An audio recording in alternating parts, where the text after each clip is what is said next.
My husband left me at station for being too fat, until a widower said, "You'll never be alone again." Ruth watched Frank's truck disappear into a cloud of dust, the sound of his engine fading until only silence remained. Her suitcase sat beside her on the wooden bench, everything she owned packed inside its torn corners. 22 years of marriage reduced to one bag and a train ticket to nowhere, too fat to be seen with. His words echoed in her head as she stared down the empty dirt road. Heard him clear from the parking lot. An elderly woman with a faded floral dress shook her head from the next bench over. Frank Sullivan's got no shame. Never did. A man in overalls spat into the dust. Been treating that poor woman like dirt for years. Hush now, she can hear you. Good. Maybe she'll finally leave his sorry ass. Ruth pulled her cardigan tighter around her shoulders. The afternoon sun beat down on the station platform, but she felt cold inside. This ain't the first time, is it, honey? The woman moved closer. First time he left me somewhere, yeah? But not the first time he shamed you in public. Ruth's throat tightened. No, ma'am. Bastard. The man in overalls stood up and walked to the edge of the platform. Frank Sullivan thinks he runs this county. Thinks his money and his cattle give him the right to treat people like garbage. He's running for sheriff next year. Over my dead body. A pickup truck pulled into the gravel parking lot. Not Frank coming back. Ruth knew better than to hope for that. A weathered man in a clean work shirt climbed out and walked toward the platform. "Excuse me, ma'am." His voice was quiet, respectful. "Yes." Ruth looked up into kind eyes the color of winter sky. "I saw what happened. With your husband." Heat flooded Ruth's cheeks. "I don't need charity." "Didn't say you did." The man sat down on the bench across from her. "Name's Thomas Brennan. I run a farm about 10 miles north of here." "Ruth Sullivan." "Mrs. Sullivan, when's the next train?" Ruth looked at the schedule posted on the station wall. "Not until tomorrow morning." "You got somewhere to stay tonight?" "I'll figure something out." Thomas studied her face. "You hungry?" Ruth's stomach cramped at the question. Frank hadn't let her eat breakfast that morning. Said she needed to lose weight before his campaign fundraiser next month. "I'm fine." "When's the last time you ate?" "Yesterday." The words slipped out before she could stop them. "Yesterday?" "Frank says I need to diet." Thomas's jaw tightened. "Frank says a lot of things." "You know my husband?" "Know of him. Know his type." The elderly woman leaned forward. "Thomas here lost his wife 2 years ago. Sarah was the sweetest thing. I'm sorry for your loss." "Thank you." Thomas tipped his hat. "Sarah would have boxed my ears if she knew I sat here watching a woman go hungry." "You don't owe me nothing." "I owe my wife's memory the promise to be decent to folks." Ruth clutched her suitcase handle. "I can take care of myself." "I'm sure you can, but you don't have to." The train whistle sounded in the distance, though the tracks stretched empty in both directions. Ghost train. The man in overalls shook his head. "Hasn't run through here in 5 years. They just never took down the schedule." Ruth felt something break inside her chest. "There's no train." "No, ma'am." "Then how am I supposed to get home?" "Where's home?" Thomas asked the question gently. "Millerville, about 60 miles south. Long walk." "I got legs." "Mrs. Sullivan, it's going to be dark in a few hours. Millerville's a long way, and these roads ain't safe for a woman alone." Ruth looked down at her hands, soft and pale from years of staying indoors, hiding from Frank's friends and neighbors. "What choice do I got?" "You got choices." Thomas stood up and offered his hand. "Come have dinner at my place. Get a good night's sleep. Tomorrow I'll drive you wherever you need to go." "Why would you do that?" "Because it's the right thing to do."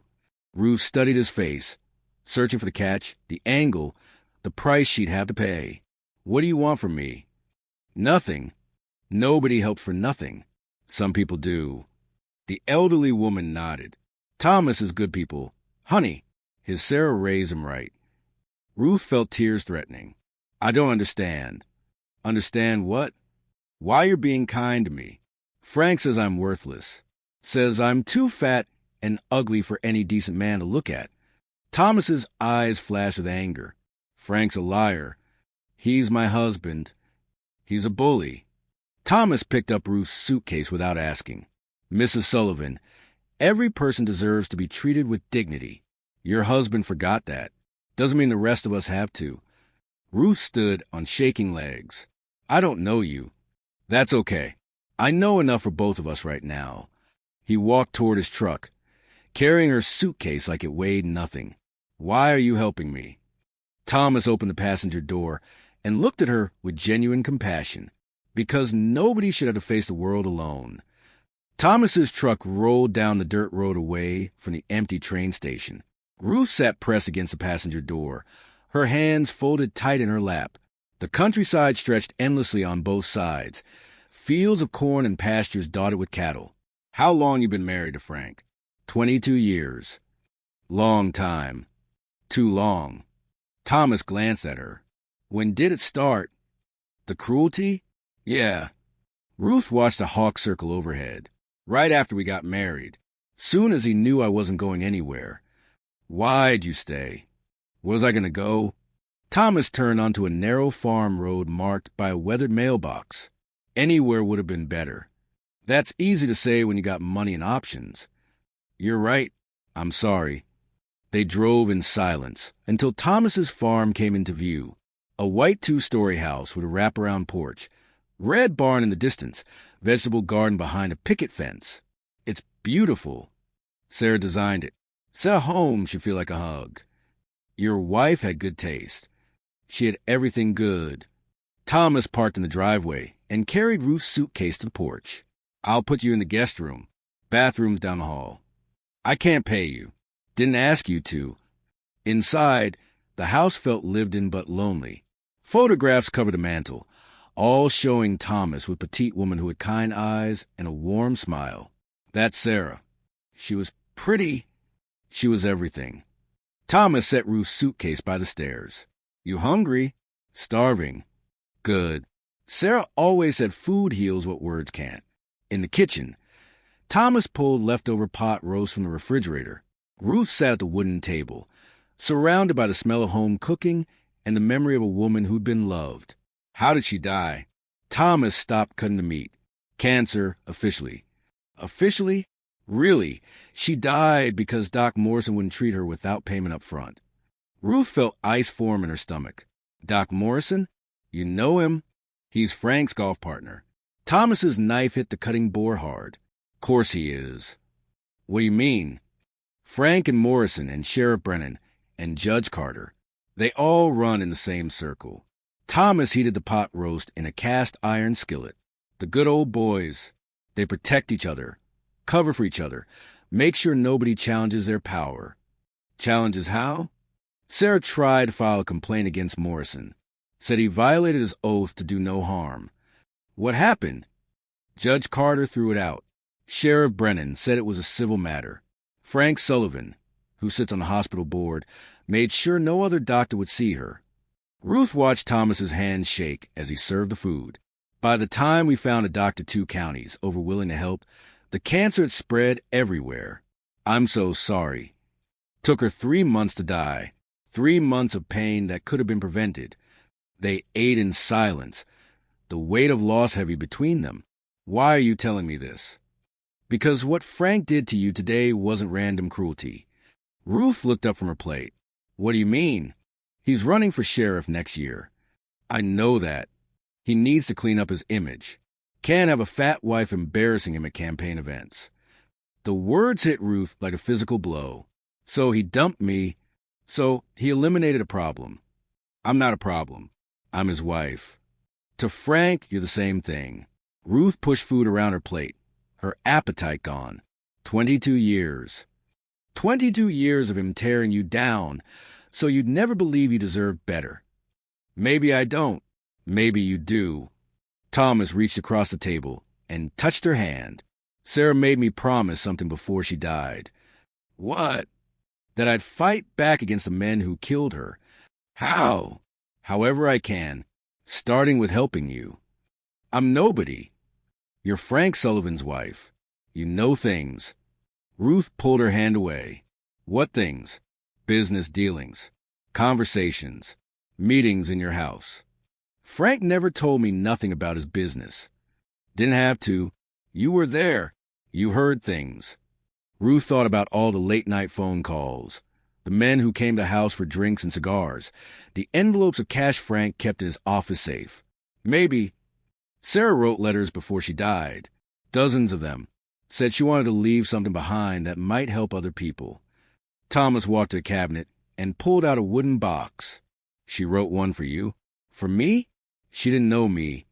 She wrote one for any woman who might love me after she was gone. He handed Ruth an envelope with elegant handwriting. To the woman who will love him next.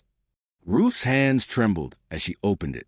Dear friend, she read aloud, if you're reading this, it means Thomas found someone worth caring about again. It also means you've probably been hurt by the same kind of men who hurt me. Don't let them win. Don't let them make you believe you're less than you are. Thomas will show you how good love can be. But first you have to show yourself how strong you can be. Fight back. Make them pay. Make them remember that some women don't die easy. Ruth looked up at Thomas through tears. She knew. She knew what? That I'd need to hear this. Thomas smiled for the first time since she'd met him. Sarah always knew exactly what people needed to hear. Ruth folded Sarah's letter carefully and looked up at Thomas with new fire in her eyes. What do? We fight back. How? With everything we got. Thomas pulled out a folder thick with papers. I've been collecting evidence against Morrison and his friends for 2 years. Medical records, financial documents, witness statements. What kind of evidence? Proof Morrison took bribes to deny treatment. Proof the hospital board covered it up. Proof Judge Carter dismissed legitimate complaints. Ruth studied the papers. This is enough to destroy them. Not without an inside witness. What do you mean? Someone who can testify about Frank's role in the conspiracy. Ruth's stomach tightened. You want me to testify against my husband. I want you to tell the truth. Frank will kill me. Frank will try to destroy you. There's a difference. Thomas reached for his phone. I'm calling the state attorney general's office. Wait. Ruth grabbed his hand. What if this backfires? What if they protect Frank and come after us? Then we'll face it together. Why are you doing this for me? Because Sarah was right. Some women don't die easy, and neither should their spirits. Thomas dialed the number. While he talked to investigators, Ruth walked to the living room window. Across the fields, she could see headlights approaching on the farm road. Thomas. Her voice was sharp with fear. We got company. 2 vehicles pulled into the driveway. Frank's black truck and Sheriff Brennan's patrol car. They found me. Good. Thomas hung up the phone. State investigators are already on their way. Been building a case for months. Then why do I feel like running? Because you're not done being scared yet. But you will be. Frank pounded on the front door. Open up, Brennan. I know my wife's in there. Thomas walked to the door calmly. What can I do for you, Frank? You can hand over my property. Your property? My wife. Ruth stepped into view behind Thomas. I'm not your property anymore, Frank. Frank pushed past Thomas into the house. Get your things, Ruth. We're going home. This is my home now. This is some stranger's house where you've been whoring around. Thomas stepped between them. Watch your mouth. Or what, old man? Frank shoved Thomas backward. Sheriff, arrest this man for kidnapping. Sheriff Brennan hesitated in the doorway. Frank, maybe we should talk about this. Talk about what? He stole my wife. Ruth found her voice. Nobody stole me. I left. You didn't leave. I dropped you off. You abandoned me. I taught you a lesson. Ruth felt something shift inside her chest, like a door opening after years of being locked. You taught me what kind of man you really are. Frank's face went red. Get in the truck, Ruth. Now. No. The word came out strong and clear. What did you say? I said no. Frank grabbed her arm. You don't get to say no to me. Thomas moved toward Frank, but Ruth held up her hand. Let me handle this. She looked Frank in the eyes for the first time in years. You want to know why I won't come home, Frank? Because home is supposed to be safe. Home is supposed to be where someone loves you. I love you. You love controlling me. There's a difference. Ruth, you're embarrassing yourself. I'm embarrassing you. And it's about time. Car doors slammed outside. 3 men in suits walked up the porch steps. State Attorney General's office. The lead investigator showed his badge. We're looking for Frank Sullivan. Frank's face went white. What's this about? Conspiracy, corruption, and racketeering. Sheriff Brennan backed toward the door. I think I should go. Sheriff Brennan, you're under arrest too. Ruth watched her husband crumble as handcuffs clicked around his wrists. This is your fault, Ruth. You'll pay for this. No, Frank. You'll pay for what you did. 6 months later, Ruth sat on Thomas's porch watching the sunset paint the sky orange and pink. She lost 30 pounds from working the farm and eating regular meals. Her hair was longer, her clothes fit better, and she wore a simple gold band on her ring finger. Regrets? Thomas asked the question gently. About Frank? No. About anything? Ruth considered this. I regret waiting so long to find my worth. You found it when you were ready. What if I'm not worthy of all this kindness? Thomas took her hand and squeezed it. Ruth, look at me. She turned to face him. You helped send 3 corrupt men to prison. You saved other women from what you went through. You turned this empty house back into a home. I just told the truth. That took more courage than most people have. Ruth leaned against his shoulder. Sometimes I still can't believe this is real. Believe it. What if something happens to you? What if I end up alone again? Thomas lifted her chin, so she had to look at him.